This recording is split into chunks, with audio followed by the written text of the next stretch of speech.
Occasionally we hear of first responders heroically running towards the danger. The Dustoff crews did it every day, over and over again. That is Vietnam War Medal of Honor recipient Major General Patrick Brady 2 weeks ago today, speaking about the thousands of medical helicopter rescue crew members that he served with in Vietnam. The reason he spoke is a long time coming for a group of Vietnam War veterans who were finally recognized for their heroic efforts.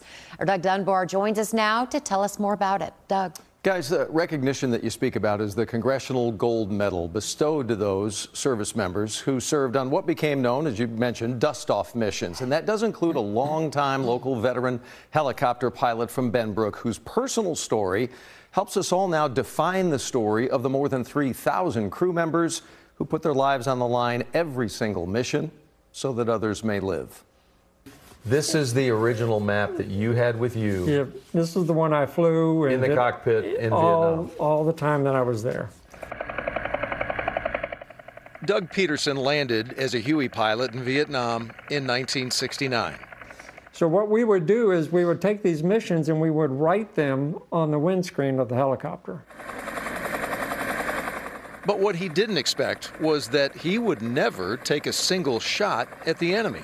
But I do remember being called in and said to get your assignment, and said, Mr. Peterson, you'll be going to the Dustoff unit. And I said, oh, wait a minute, time out. I'm a gunship guy. And they go, no, no, no, you're a Dustoff guy. Dustoff, the nickname given to pilots and crew members on medical helicopters. Men and machines that in the Vietnam War pioneered an entirely new and swift way to evacuate the wounded directly from the battlefield. Our only mission was to get the wounded out of the jungles and the fields of Vietnam and get them to, when they're injured, and get them to a medical facility for treatment.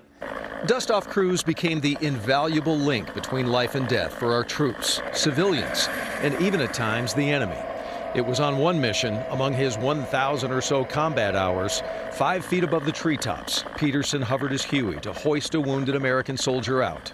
And while we were still hovering around trying to pinpoint exactly where he was, I flew directly over the VC.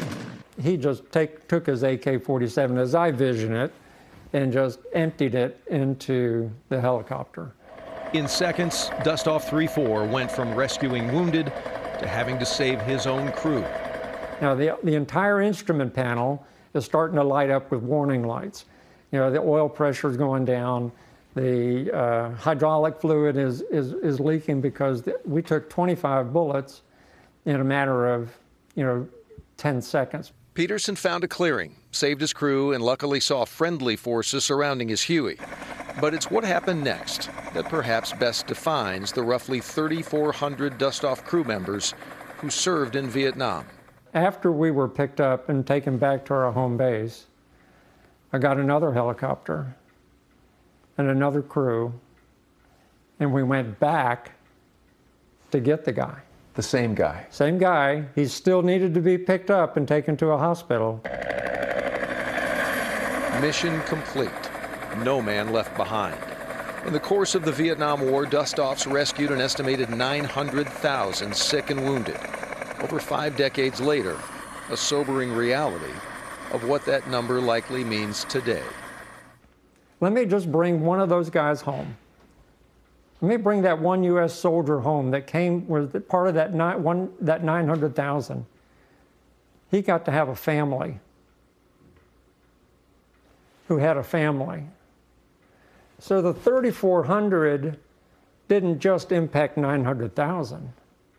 The impact is multi-millions internationally. The exponential number when explained that way.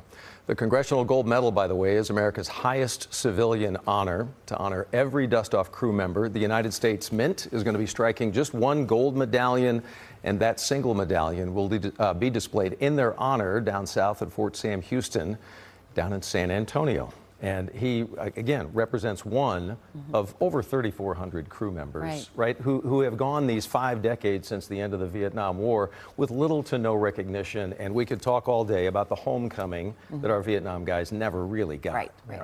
What a wonderful way, though, to honor them. I love the soundbite when he says multi-million. It really, paints the picture of how many people were helped because we end the piece with that because for Mr. Peterson, when he holds up, we saved one life and it led to a family, which led to another family. We can all understand that. It's exponential when we sit here 5 decades later. Absolutely. Story, Doug. Yeah. You bet.